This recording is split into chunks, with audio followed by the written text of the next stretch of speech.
Throw it up. Start twerking like Miley. Oh yeah. Twerking like Miley. Don't pop it like Miley. Salut tout le monde, c'est Rasta. Donc on se retrouve aujourd'hui pour une vidéo pour vous expliquer donc la deuxième, une autre partie de la match 2.27 qui est la pire, parce que avant c'était la refonte Sadida qui était quand même intéressante, mais celle-là pour Alex et moi c'est vraiment une mise à jour horrible. C'est une amélioration pour eux, la façon dont d'obtention des runes de forge magie.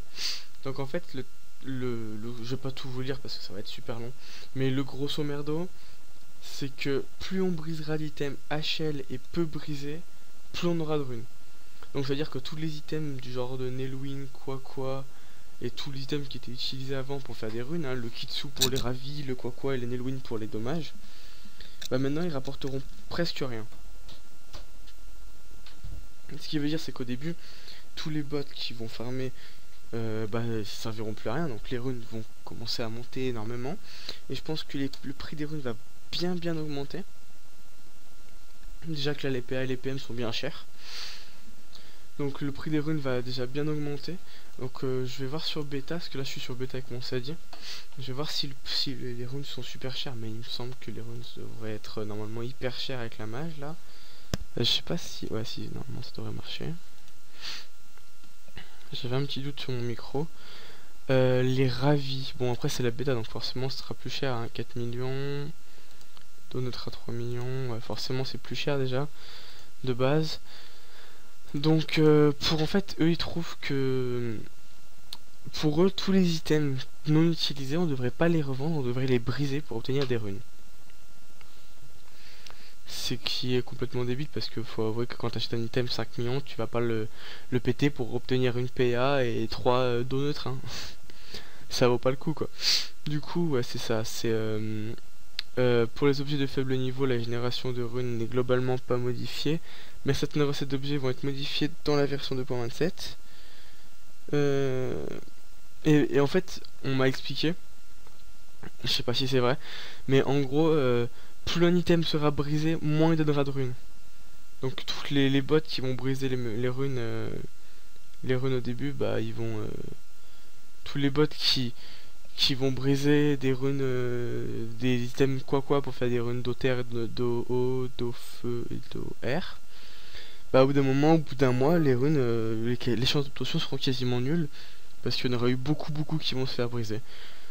Donc après il y avait, comme on a pu voir dans la question, est-ce que la forge magie devienne plus chère? Ils disent que c'est pas leur objectif, mais en gros que oui, et que maintenant il va falloir apprendre à se faire des runes en servant de notre cerveau. Donc j'ai voulu vérifier si les items THL fournissaient bien beaucoup de runes. Donc j'ai pris mes items en plus que j'avais sur le Sadida qui me servaient pas. Donc on va péter tout ça, hein. On va bien voir la ligue lourd. Non, la ligue lourd PM faut que je garde. Je brise que ce qui me sert pas, hein. Ce qui me sert sur le Sadida je brise pas non plus. Je sais pas si on peut briser ça aussi. Ça non, ça non. Ça non. Je brise pas tout, hein, parce que j'ai besoin d'items quand même pour combattre. Anneau, arc, ouais, les bots on va briser cette merde là. Alors, vous voyez j'ai pas grand chose à briser, mais ce sera toujours ça, hein. La plupart sont quand même des items de niveau assez élevé.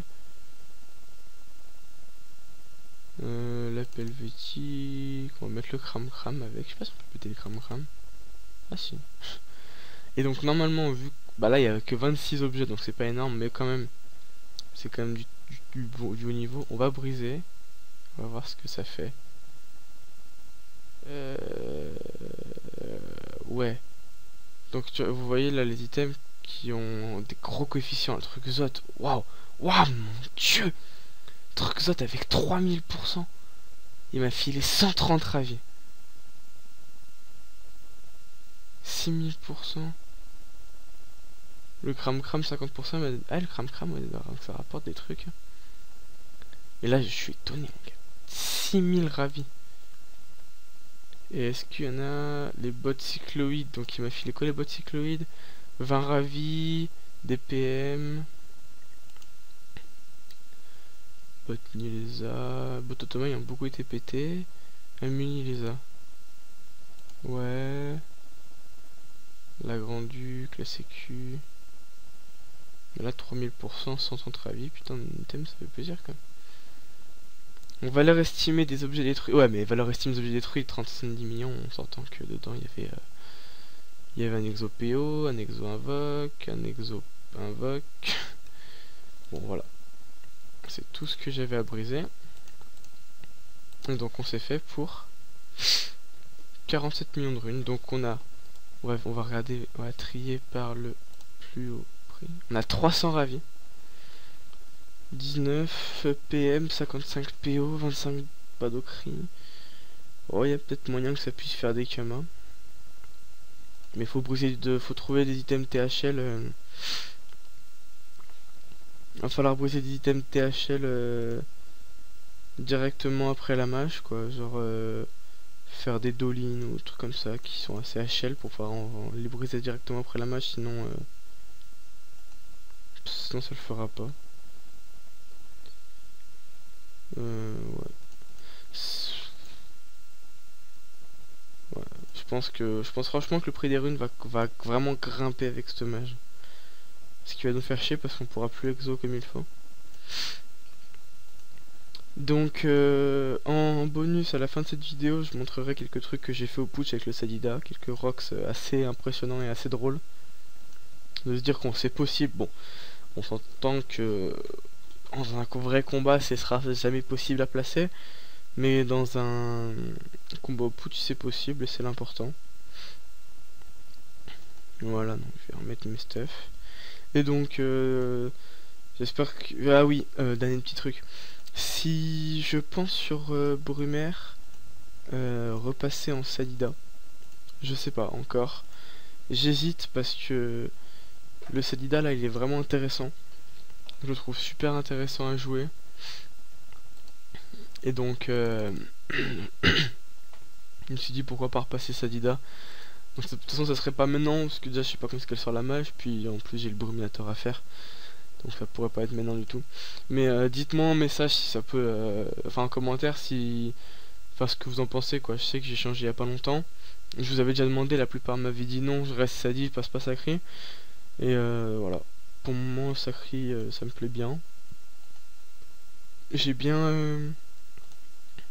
Je me suis bien débrouillé, j'ai fait pas mal, je me suis fait pas mal d'items. Donc ouais, si ça vous intéresserait de voir des vidéos de Sadida sur officiel, dites-le moi. Peut-être que je ferai des vidéos PVP ou des petits tutos PVM avec les Sadida, parce que à mon avis ça va être quand même bien plus intéressant maintenant qu'avant. Donc voilà.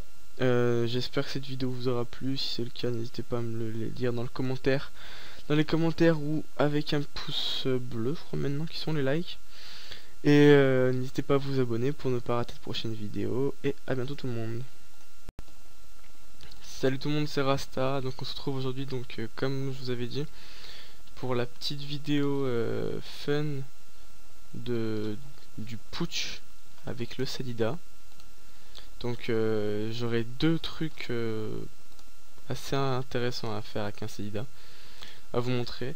C'est assez long à mettre en place, donc je vais faire des ellipses à chaque fois pour pas que ce soit trop long pour vous, surtout que pendant la mise en place il n'y a rien de bien spécial à suivre.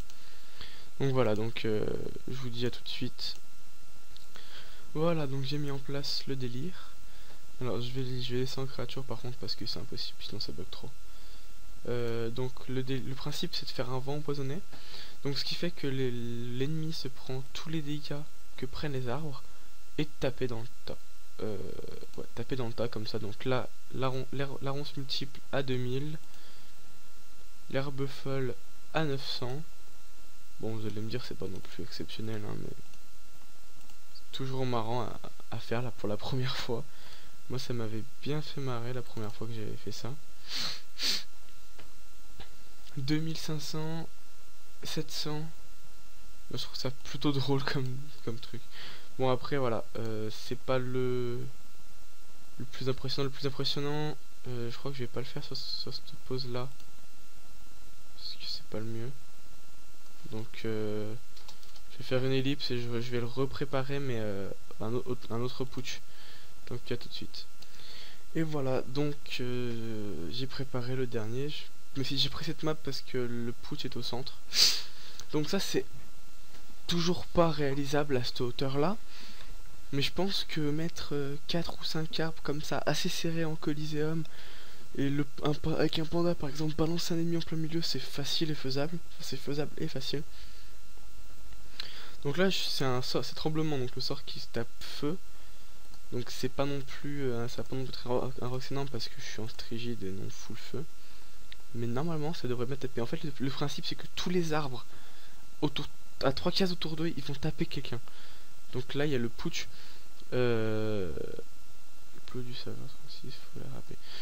Donc le putsch va se faire taper par tous les arbres et normalement ça devrait bien taper. Voilà, donc du 300 par arbre. On peut voir la vie du putsch qui descend très très vite. Donc ça a fait du du 7500. Donc 7500, vous imaginez, bon après c'est 0%, mais vous imaginez même que on arrive à en mettre même la moitié sur 20%. Même si on met la moitié des arbres, ça fait du 3700. Même sur 20%, ça fait que tu taperais quand même facilement du 2500-2800 facilement. Donc 2800 en colis 2 PA, c'est le même principe que la coco à faire. À ce niveau là c'est la coco du Sadida quand même. Après c'est pas facile à placer, je sais, mais bon. Voilà, donc j'espère que ces petits bonus vous auront donné envie de vous amuser sur la bêta avec un Sadida. À bientôt pour de prochaines vidéos.